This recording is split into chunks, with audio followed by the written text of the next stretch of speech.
Good afternoon, everyone. This is Tony from her Homestead Skills.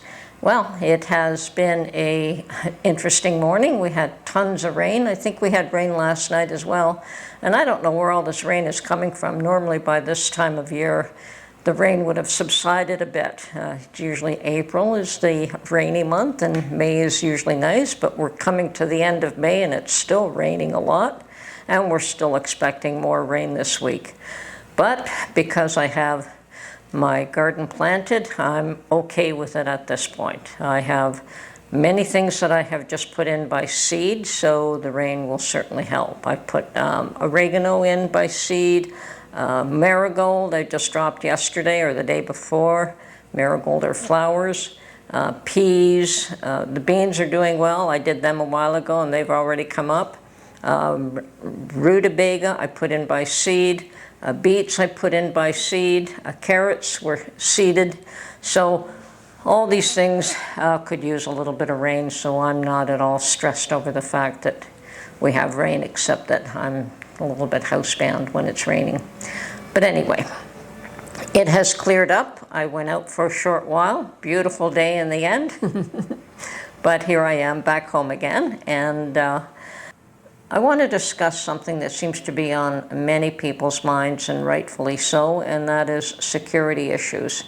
Now, we have a lot of security issues going on in the schools, I think both in the US and in Canada.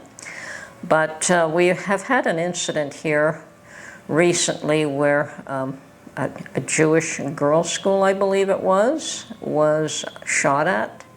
Now, if you know Canada, we're not, yes, we do have firearms here in Canada. We have those tools, but it's illegal to carry them unless you're just going to the range.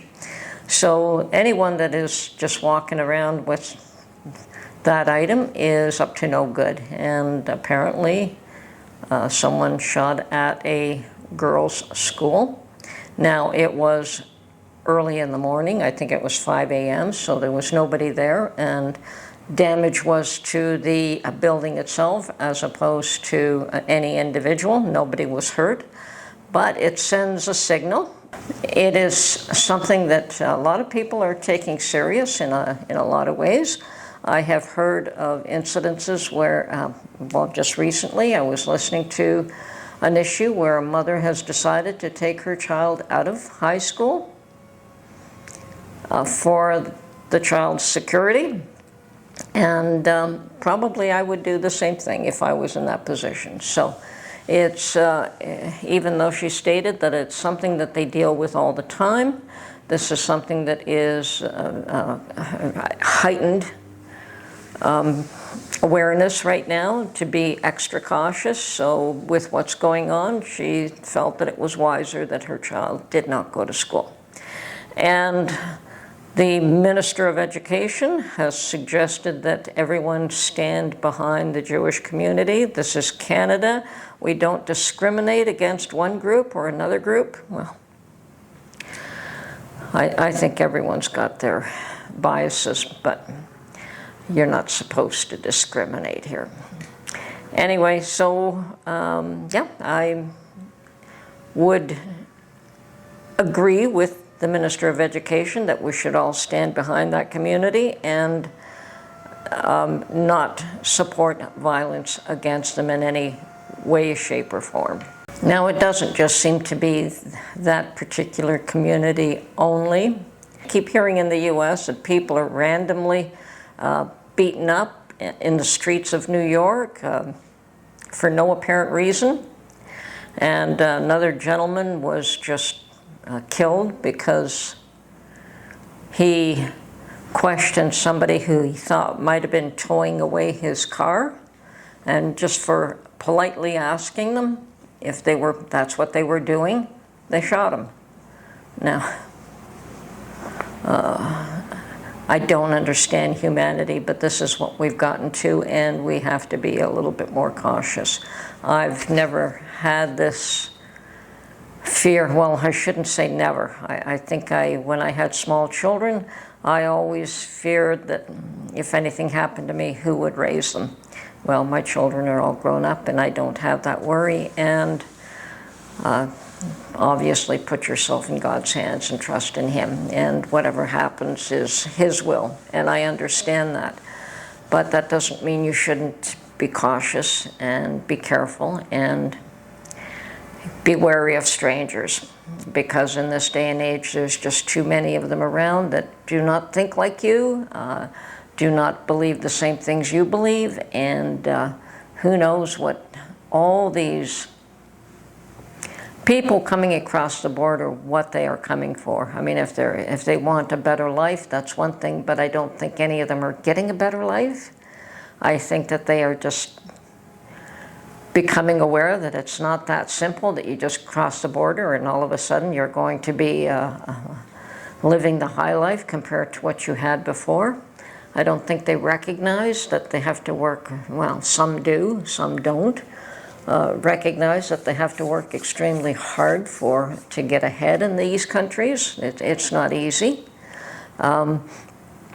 I know that in the past we used to have a lot of Mexicans come up even to Canada to work here. Oh, there was this farm that I used to go and buy tomatoes from at the end of the season when they were plentiful. And he had hired a Mexican fellow, and boy, did that fellow work hard.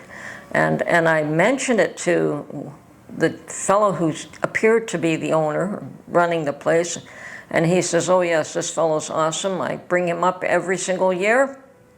He works really hard, and yeah, he looked after him. Now, I don't know what's happened to that particular gentleman, but yes, there are those that understand that when you come here, you have to work very, very hard to even establish yourself, never mind get ahead. It's not simply a matter of crossing the border and you've got it made.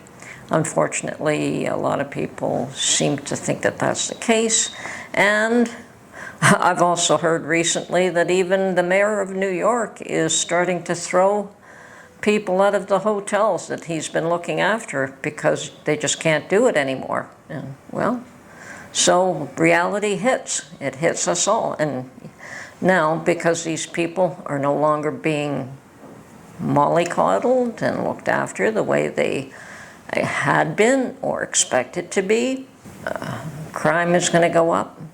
And they don't care. They figure you have, and they have a right to everything that you have. So we have to be cautious. We have to be careful. I've personally not been affected yet. Doesn't mean I won't be.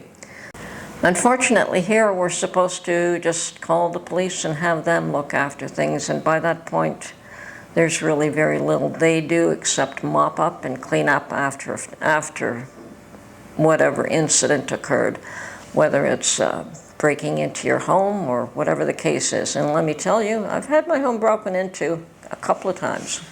Not here, but the home that I did own was a target a few times. So, and it was nothing special. It was just a little 3-bedroom bungalow. So you don't have to be rich, you don't have to be wealthy, you don't have to be anything, and you're just a target because somebody wants something that they think you have. Now, if they went after all my jewelry, they wouldn't have found much because I don't keep a lot of jewelry. I don't have a lot of jewelry in it, and whatever I have is on me. It's my wedding band, maybe a watch. I don't really have anything of value, so no big deal. I think that's pretty funny when they went after jewelry and found nothing. Anyway, we got past that. It was fine. The insurance looked after it. The police do nothing. They take a report. There's no way you're ever going to get anything back that was gone missing. It's just not the way it works. And in Canada, we've had a very, very, very, very serious increase in automobile theft.